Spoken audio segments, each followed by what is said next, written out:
Olá pessoal, tudo bem? Professor Henrique de História, vamos iniciando mais uma videoaula. Nessa videoaula vamos conhecer e identificar os reinos africanos. Conheceremos o reino do Mali, o reino de Benin, o reino do Congo e os Bantos. Essa videoaula refere-se à 13ª semana de estudos e convido a você então a acompanhar nesta matéria, nesta nossa jornada pelos reinos africanos.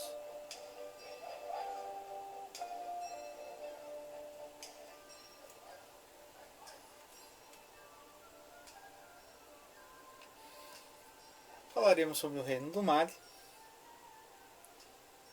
O reino do Mali desenvolveu-se às margens do rio Níger, onde vestígios indicam a existência de uma sociedade organizada desde o século III. As águas desse rio fertilizavam o solo, também eram usadas como via de transporte. O solo fértil favorecia a produção agrícola que alimentava a população do reino. No século XIII, esse reino fortaleceu-se sob a liderança de Sundiata Keita, que se converteu ao islamismo. Nessa época, o reino do Mali iniciou a conquista de territórios vizinhos.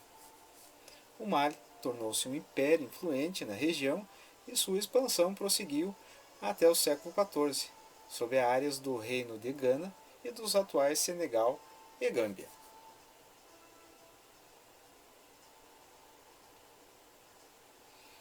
A sede da monarquia malinesa ficava na cidade de Tombouctou, uma das mais importantes do mundo muçulmano nesse período. Nessa cidade foi construída a importante Universidade de Sankore, criada por volta do século XII e frequentada por milhares de estudantes. Até hoje, há várias bibliotecas em Tombouctou.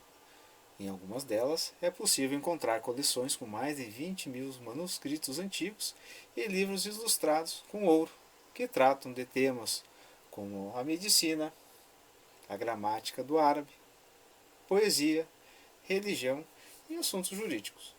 Atualmente, o centro dessa cidade é considerado Patrimônio Mundial da Humanidade pela Unesco.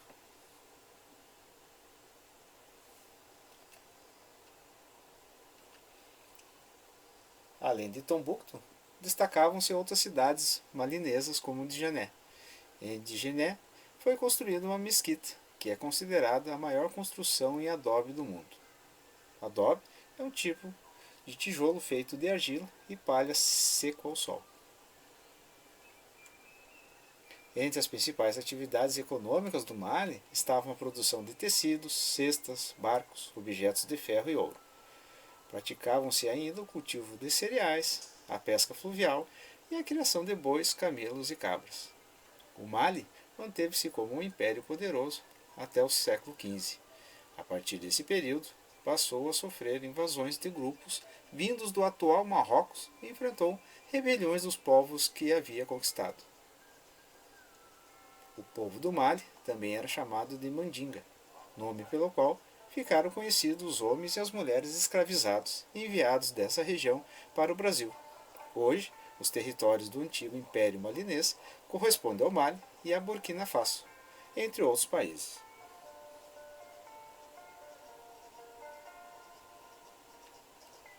Na fotografia de 2010, a mesquita de Djenné, sua construção data do final do século XIII, embora ela pareça recém-inaugurada. Esta impressão se deve ao fato de que, todos os anos, no período da seca, os moradores da cidade se reúnem e fazem a manutenção do edifício.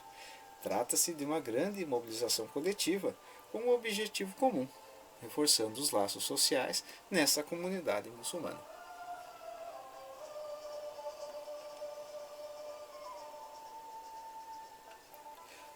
Os reinos da África. Nubia. Convido a vocês agora a assistir um pequeno vídeo sobre os reinos da África. Vamos lá!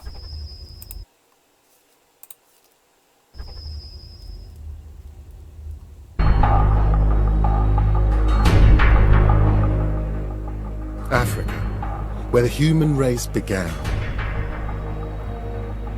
Nearly 1 billion people live here. And it's a continent with an incredible diversity of communities and cultures. Yet we know less of its history than almost anywhere else on Earth. But that's beginning to change. In the last few decades, researchers and archaeologists have begun to uncover a range of histories as impressive and extraordinary as anywhere else on Earth.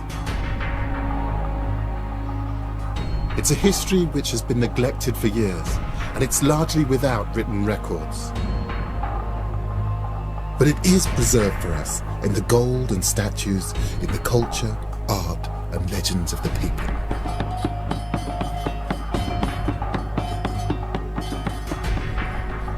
My name is Gus Casely Hayford.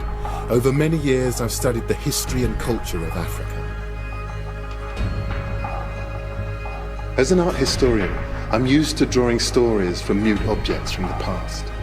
I'm going to discover the history and find out what really happened to the lost kingdoms of Africa.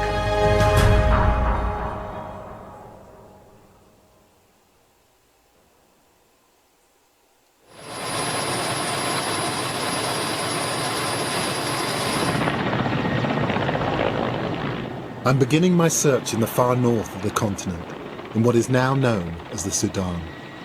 I'm looking for the legendary kingdom of Nubia. Nubia is the traditional name for the northern part of Sudan, near the Egyptian border. For thousands of years, a civilization dominated the area there, in what's now the Eastern Sahara. It's first mentioned by the ancient Egyptians as a primitive outpost, a source of slaves and treasure, dancing girls and wrestlers. To the Romans too, it was a barbarian wasteland. Yet these people were conquerors in their own right, ultimately defeated not by their rivals, but by their environment. Nubia has left us some of the most spectacular monuments, not only in Africa, but in the whole world. There are more pyramids here than there are in Egypt. This was a major civilization, but its history is barely remembered. So what was Nubia actually like? How powerful was it? And what happened to it in the end? To begin my search, I'm leaving the Sudanese capital Khartoum and flying north into Nubia.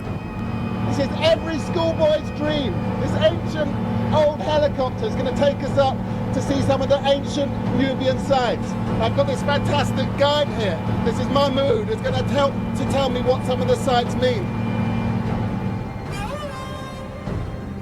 Mahmoud Bashir is one of Sudan's most respected archaeologists.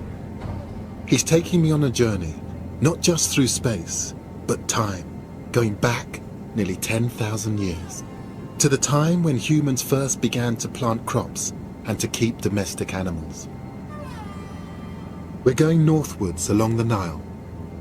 If it weren't for the Nile and its irrigation, this whole scene would be desert. And from the air, it's easy to see how narrow the cultivation strip really is. But Mahmoud tells me we're going to leave the green corridor of the Nile and head out into the desert proper. Out here is one of the toughest places on Earth. The temperature here is more than 120 degrees Fahrenheit, and yet there are still people working here.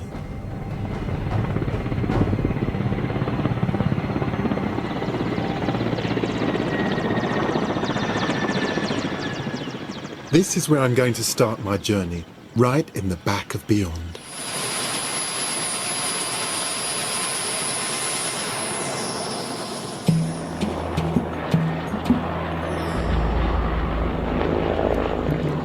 We've flown more than 250 miles north from Khartoum into the middle of the Nubian desert. 15,000 square miles of arid sandstone with scarcely a single oasis. From here, we're going to drive across the scorching sands. And Mahmoud tells me we're going to start with the very beginnings of Nubian culture, more than 7,000 years ago.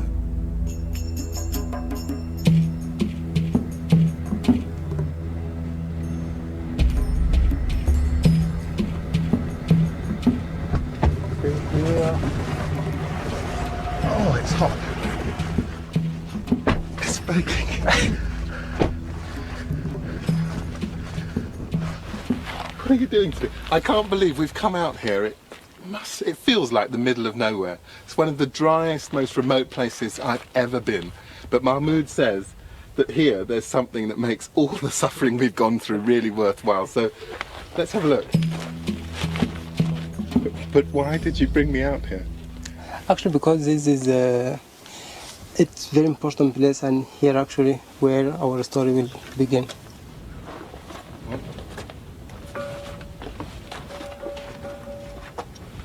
Something interesting. Oh, it's a bell. It's not a bell, but it's what we call the rock gong. So how old is this, Mahmoud? It's not less than 5,000 5,000 years? BC. Wow. Mm.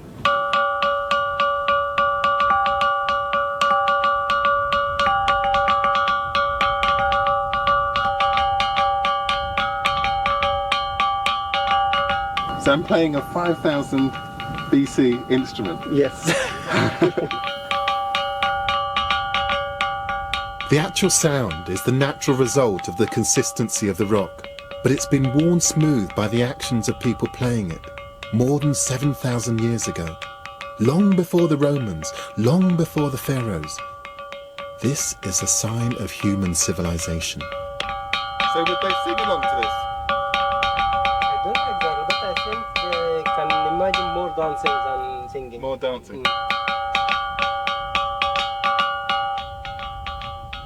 In the last few years, archaeologists have found hundreds of rock gongs like this in the Nubian desert, possible evidence of a sizable population. I imagine you'd be able to hear it from a long distance. From a long distance, and I think we think actually it's the same as what we have now about the drum language in Africa. Yes. It's probably it was doing the same function at that time. Archaeologists think that people here may have used the rock gongs to communicate across the valleys, and that this is the beginning of the Nubian culture.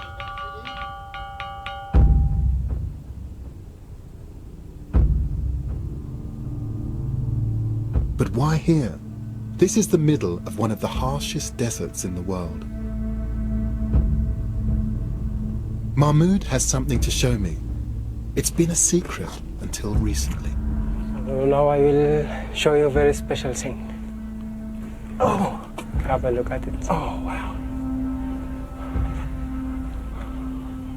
That's amazing. It's cattle. Yeah. And how old is that? Something like 5,000, 6,000 BC. BC! BC. 5,000, 6,000. It's just astounding.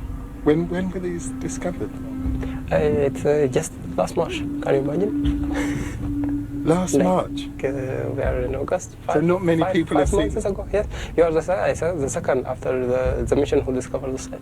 Really? Really, you are the second to be here. Rock art is the oldest form of pictorial representation known. Research has shown that the pictures are unlikely to be just a depiction of everyday life. Instead, they concentrate on subjects that are of great significance to the people who made them. So I'm amazed to discover that out here, deep in the Nubian desert, they should be making images of cattle.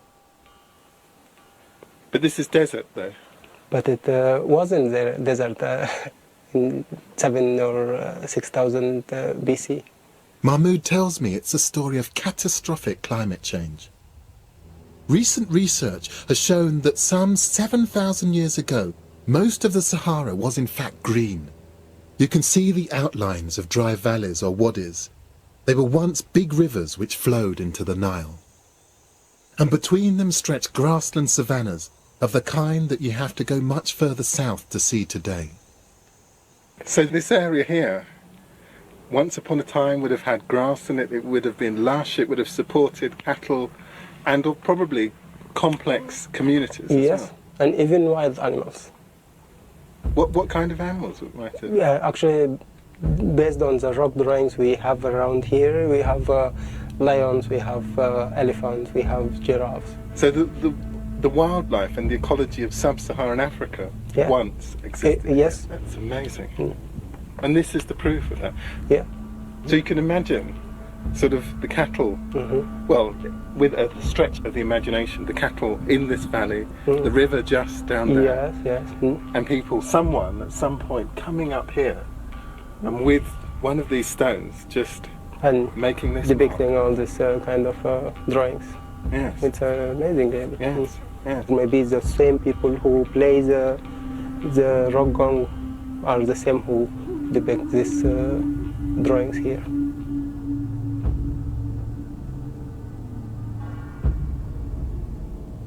It took thousands of years for the desert to dry out completely. So the cattle herding or pastoralist society which created the rock art was able to develop into a much more complex community. And I'm told that they produce something quite spectacular. And that's where I'm headed for now.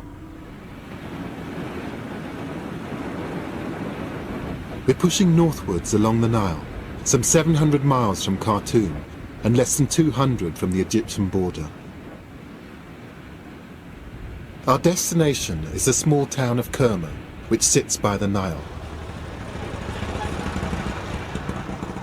This was once the capital of the kingdom which the Egyptians knew as Kush. This was the heart of the kingdom of Nubia.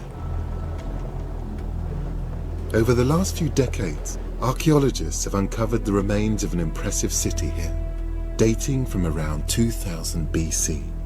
This extraordinary structure looms like a man-made mountain over the ruins. Karma, it's kind of a development of the community who make the rock art. So we have here like more organization. At the heart of this great city was a huge mud brick structure known as the Dufufa. It's the oldest known mud brick building in Africa and one of the largest. But it has no rooms. It's a solid block of masonry. They've actually built a piece of geography because it's absolutely solid mud. And what is it? And what might it have been used for? I believe that it's something associated with rituals. It's something like a temple or something like this. We don't know who the god or gods were that these people worshipped, but according to Mahmud, it was the temple on the top of the Dufufa which was the main focus here. It was surrounded by palaces for royalty or priests. Now we are on the top of the Dufufa. Yes. And you can see surrounding the Dufufa is the administration city of Karma. So these are the raised foundations of... the foundation of the buildings. I see. Has been found here, and this kind of a reconstruction of the foundation to show us the plans of this building. I see. Judging by the buildings that the archaeologists have uncovered in the last 10 years, Kerma was not so much a residential city as a place of pilgrimage where people would come from miles around for ceremonies. Then, of course, it would have looked very different. And it's easy to forget, but all of this was really green. Yes, it's more green, and it's surrounded by green, and so there is enough food, enough water. And so it could have been a fairly wealthy area. It's really developed a very strong kingdom at that time. So all these economical sources supported the state to be very strong state. There's a small museum here with some of the finds from the excavations which give a flavour of the Nubian culture. And even when it's laid out like this, with the artefacts numbered off and catalogued, you can see quite how distinctive it is. Take the pottery. Archaeologists now know that people were making pottery here even before they began to plant crops, and long before ancient Egypt. The polished surfaces and black rims imitate the forms of polished drinking gourds I've seen and used elsewhere in Africa. It's extremely finely made, but it's done entirely by hand. They weren't using a potter's wheel for this. And the extraordinary thing is that this technique can still be found today, 4,000 years on.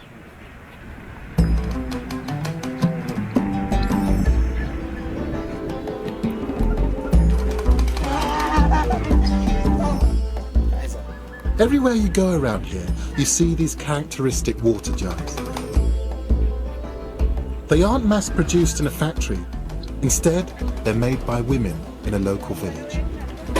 Just gathering some goat poo, I think it is, which apparently is used in the mixture with the clay.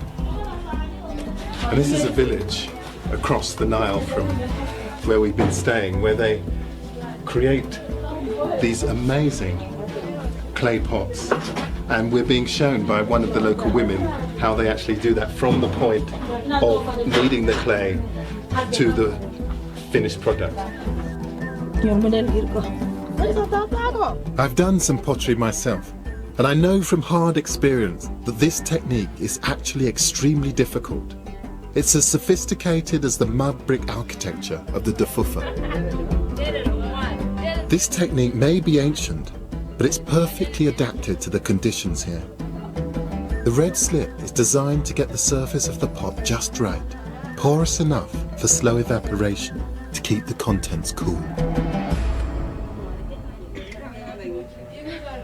These continuities of tradition and practice are an even more important insight into the culture of ancient Nubia, because the Nubians of Kerma never developed writing.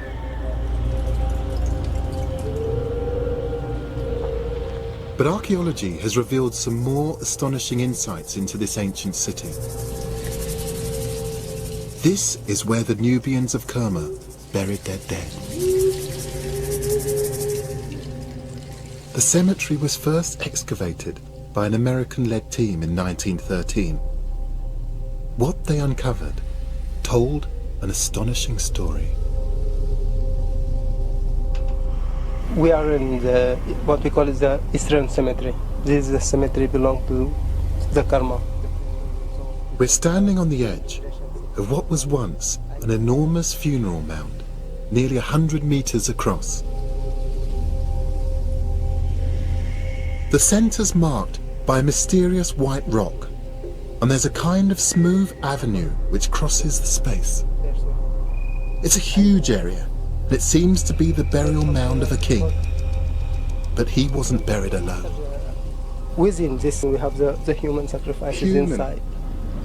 And so you can see the importance of the person has been buried here. How many people were sacrificed? More than 300 persons has been buried as a human sacrifice. God. The archaeologists think that the victims, men, women, and children too, were sacrificed to provide servants and retainers for their master in the life beyond. The vast cemetery itself was used for over 1,000 years and contains over 30,000 graves. It must have been quite an eerie and melancholy place. I mean, if anything is going to really make you think about life and death, it's a place like this. Archaeologists have also found something which ties Kerma directly to the people of the rock art: cattle. Around on the edges of the mound, Yes. 5,000 cattle skulls has been found on this edge of the tombs. So this would be a king or something. I mean, 5,000 cattle Just would have. I mean, were these cattle that were slaughtered especially for? Yes, To commemorate the part of death of this person? Exactly, and it's part of the offering has been offered with this person. Wealth is measured in cattle. Yes, during that time, yes, absolutely yes, and cattle was just the main things. We can find that in the Kerma culture in many aspects. But if that many cattle, that many people are being sacrificed for one person, one, it suggests they were incredibly powerful, and two, that there must have been an enormous cattle culture here and probably a big population that supported.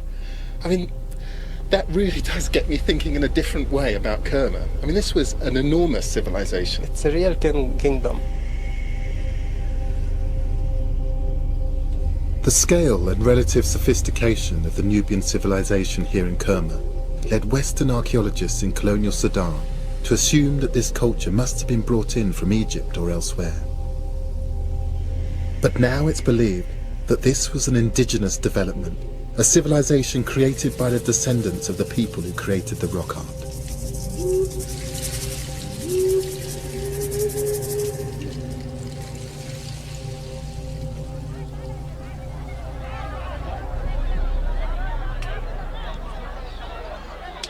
"4,000 years after it was built, the people of Kerma still gather like ghosts around the temple at the Dufufa. Although the Nubian kingdom is long gone, it still exerts a pull. And these ruins have really affected me. In a sense, Kerma is the lost kingdom that I'd always dreamt of seeing. It's every bit as spectacular as anything that I've seen in Egypt. 4,000 years ago, the Nubians of Kerma were apparently thriving, with their great mud brick monument, their herds of cattle, and a sizable population. So why did they disappear, and where did they go?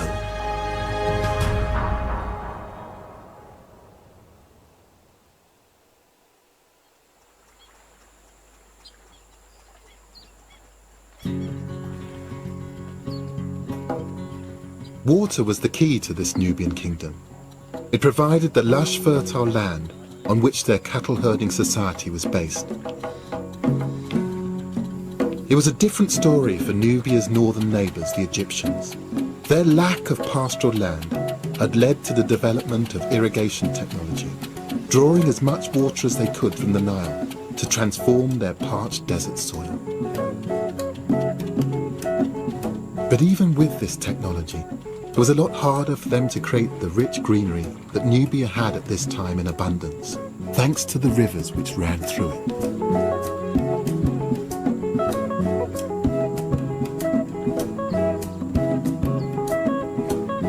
Nubia was a tempting target for the ambitious pharaohs. There were frequent raids and retaliations. Then, around 1500 BC, the records show us that the Egyptians invaded. Their target wasn't just Kerma. They continued another 180 miles along the Nile to a place called Jebel Barkal.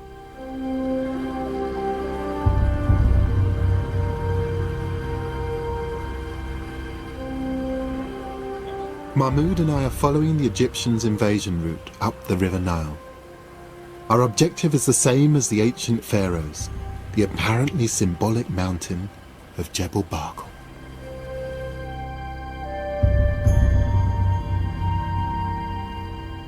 You can see there is also a kind of feature on the mountain itself, like this very interesting pinnacle here. If you can just see from the top, like a crown on the head of a cobra.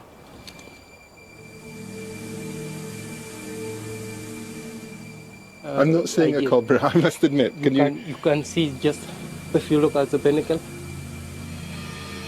on the top, this is like a crown. That's the, okay. And you can see just beneath, this size, you can see a mouth of a cobra, and even you can, if you concentrate, you can see like a part of the eye. I think, so we're looking at something which is sitting like that, and you can imagine a sort of dancing cobra, and on its head. Yes. And there's a crown. And wearing a crown, long crown. Then this is the crown of the kingship.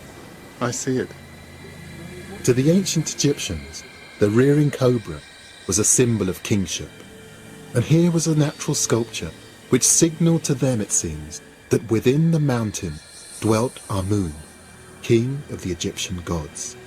They felt that justified their conquest of Nubia, and so they built an enormous temple to Amun at the foot of the mountain. How did the Nubians feel about the Egyptians actually being here?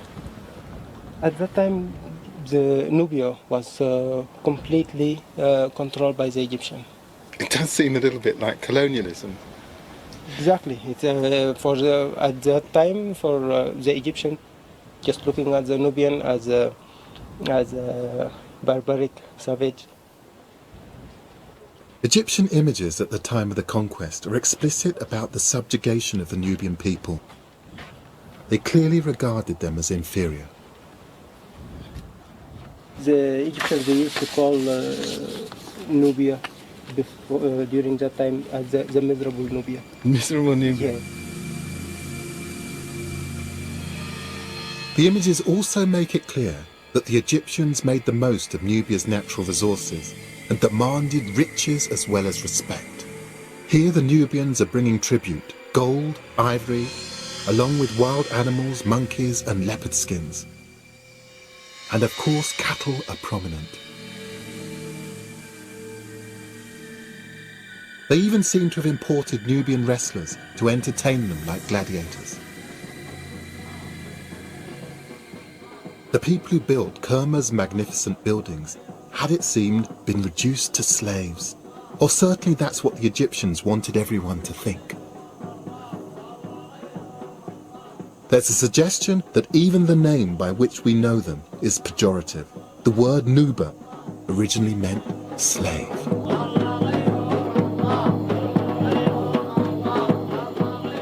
It's clear that whatever their justification, the Egyptians claimed Jebel Barkal as a holy place.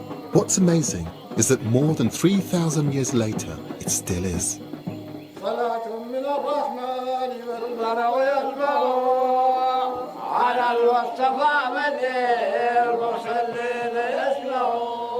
This evening, Mahmoud and I have come here to share the devotions of a local Sufi Muslim sect.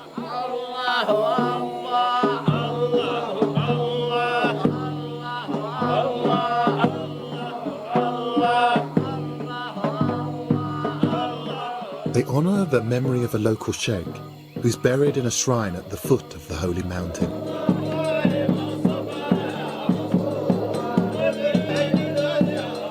Sufi mystics were instrumental in the conversion of Sudan to Islam in the Middle Ages. In the process, they adapted and made use of local cultural customs. So although this ceremony is clearly Islamic, it's likely that it contains glimpses of far more ancient religious observances from this area.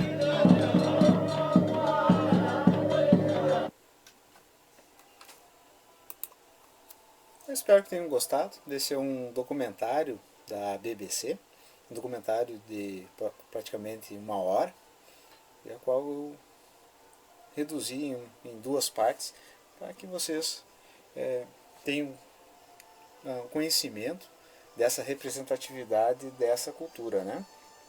Ou seja, vocês podem ter acompanhado que eles fizeram a representação da arte rupestre deste povo, desse reino, Núbia, e também para vocês terem a noção e o conhecimento que durante este reinado esse território era totalmente verde, né? Então há também essa compreensão, né, do ambiente em que eles viviam. Espero que vocês tenham gostado deste vídeo, né? Dando procedimento, o Reino de Benin, que foi outro grande reino da África, fundado pelo povo Edo no século XI, em território dos atuais Benin, Nigéria e Camarões. Muitos habitantes deste reino foram capturados e escravizados pelos Nagôs e os Iorubás, seus vizinhos rivais. Alguns desses beninenses escravizados foram posteriormente vendidos aos europeus. O governo de Benin cabia aos Obás, reis que concentravam poderes políticos e religiosos. A cultura de Benin preservou a religião tradicional, cujas divindades eram chamadas de orixás. Esta religião influenciou bastante a cultura brasileira, o que pode ser percebido principalmente no estado da Bahia. A cidade de Benin, capital do reino, tinha as ruas largas e extensas. O Palácio Real possuía diversos prédios, com colunas de madeiras e galerias, com placas de cobre e bronze, os chamados bronzes de Benin. foram um dos conjuntos artísticos famosos da história da África. Grande parte dos objetos, com placas comemorativas dos palácios reais, produzidas entre os séculos XIII e XVIII, encontra-se no Museu Britânico de Londres. Alguns foram feitos com a técnica da cera perdida, molde de argila que serve de recipiente para o metal incandescente. Outros materiais eram utilizados como madeira, marfim, ferro, cerâmica e couro. Essa produção artística parece ter sido influenciada pela cultura de Ilé-Ifé, região de nascimento da cultura iorubá. Essas são as placas.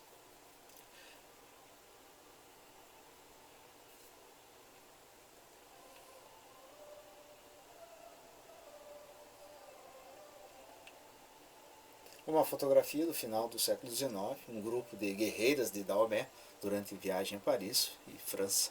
A fotografia é parte do acervo de Topeninsmunsen, de Amsterdã, Holanda.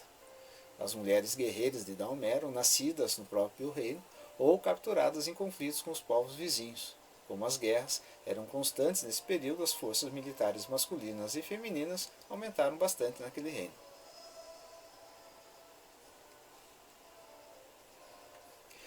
Tráfico de escravos. Uma das principais fontes de riqueza do Daomé era o tráfico de escravos. A escravidão marcou a história de vários estados africanos, sobretudo depois da conquista europeia. Entre os séculos XVI e XIX, milhares de urubás e gegês foram trazidos como escravos ao Brasil, a Cuba e a outras partes da América, fazendo a fortuna dos reis do Daomé e dos traficantes europeus.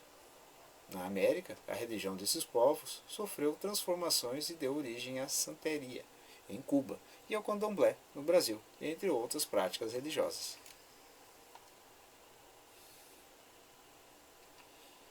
O Reino do Congo. Em meados do século XIII, um dos povos Bantos formou o Reino do Congo. Este reino se desenvolveu nos territórios dos atuais estados do Congo, da República Democrática do Congo e de Angola. As atividades econômicas mais importantes do reino eram a agricultura, a criação de animais, o comércio e o artesanato. No Reino do Congo, as trocas comerciais eram facilitadas pelo uso de conchas, que serviam como dinheiro para a aquisição de produtos agrícolas, gado e objetos de uso cotidiano. Na monarquia congolesa, o rei era chamado de Mani-Congo, senhor do Congo, e concentrava os poderes político e econômico. Ele atribuía poderes a funcionários de destaque, tais como o chefe de palácio, os chefes das províncias, os coletores de impostos, o juiz supremo e o sacerdote principal.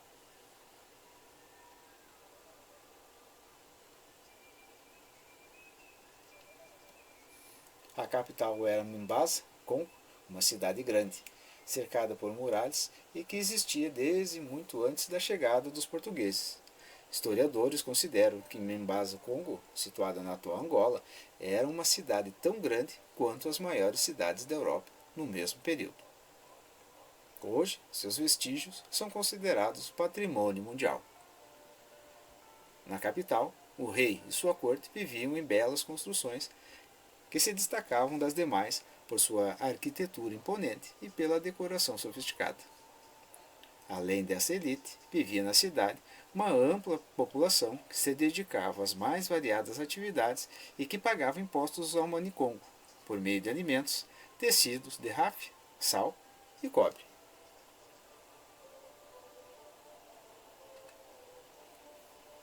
Congoleses e portugueses. Em 1483, os portugueses chegaram ao Reino do Congo. Depois dos primeiros contatos, portugueses e congoleses estabeleceram relações amistosas e parcerias comerciais. Consolidando a aliança com os portugueses, em 1491, o rei congolês abandonou sua religião tradicional e converteu-se ao cristianismo. Rebatizou a cidade de Mombasa, Congo, com o nome de São Salvador e adotou para si o nome de Dom João I. Em 1506, o trono do Congo foi ocupado por seu filho, Afonso I. Afonso I, que havia estudado em Portugal, continuou o projeto de criar um reino cristão no Congo. Para isso, enviou embaixadores a Roma, onde foram recebidos pelo Papa Leão X, em 1521. No entanto, a conversão ao cristianismo ficou limitada à família real e aos nobres. A maioria da população congolesa manteve a religião que praticava anteriormente, politeísta e com a presença de elementos da natureza. O Reino do Congo sobreviveu até as primeiras décadas do século XVII, mas foi quando foi destruído pelas disputas entre portugueses e holandeses em torno do tráfico de escravos.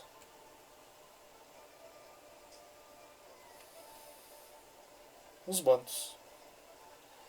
A palavra Banto significa pessoas ou povo. É também o nome dado a um conjunto de cerca de 400 idiomas aparentados. Atualmente, as línguas bantas são faladas por mais de 300 milhões de pessoas das regiões do centro e do sul da África. A maioria dos povos africanos escravizados que vieram para o Brasil pertenciam aos povos bantos. Por isso, várias palavras da língua portuguesa são de origem banta, como axé, batucada, bagunça, caçula, encafifar, fubá, gangorra, moleque, quilombo, quitute e xingar. Os povos bantos não formaram um único estado centralizado, mas as diversas sociedades bantas mantinham comunicação e comércio entre si. Esses povos cultivavam o sorgo, inhame, banana, a cana-de-açúcar, legumes, feijão e amendoim. Criavam animais como galinhas, cabras, bois e porcos. Além disso, desenvolveram a cerâmica, a marcenaria e a metalurgia do cobre e ferro. Muitas sociedades bantas utilizavam o trabalho de escravos, ou seja, prisioneiros de guerras ou condenados que tiveram sua pena transformada em escravidão. Havia ainda outras divisões sociais, como a dos aristocratas e homens livres comuns. As línguas e o conhecimento histórico, os povos bantos falavam línguas distintas, mas com semelhanças entre si. Idiomas como o quimbundo, o kikongo e o umbundu fazem parte do grupo linguístico banto. São idiomas falados em países como Gabão, Congo, Angola e outros do centro-sul da África. As pessoas que moram nesses países podem compreender muitas palavras usadas por seus vizinhos. É algo semelhante ao que ocorre com os brasileiros, que também entendem várias palavras faladas, por exemplo, por argentinos, paraguaios e bolivianos. O estudo das línguas é feito por pesquisadores chamados linguistas. Os estudos linguísticos podem ser fontes importantes para o conhecimento histórico. Entre os séculos XVI e XIX, milhões de africanos chegaram ao Brasil. Eles enfrentaram dificuldades e vários tipos de violência. Apesar de tudo isso, não abandonaram seu modo de viver, mas o transformaram. Por isso, a presença cultural dos africanos permanece viva no cotidiano dos brasileiros. Essa presença é vigorosa em áreas como a literatura, música, artes, dança, ciência, alimentação, religião, vestuário e conhecimentos técnicos. Espalhadas por todas as regiões do país, as culturas africanas fazem parte do modo de ser, de pensar e de viver dos brasileiros. Essa é uma representação do jongo, uma manifestação artística afro-brasileira que envolve música e a dança. Essas são as referências utilizadas nessa videoaula. Espero que vocês tenham gostado, tenham entendido, tenham compreendido e curtido esse nosso encontro. Aguardo vocês na nossa próxima videoaula. Um abraço.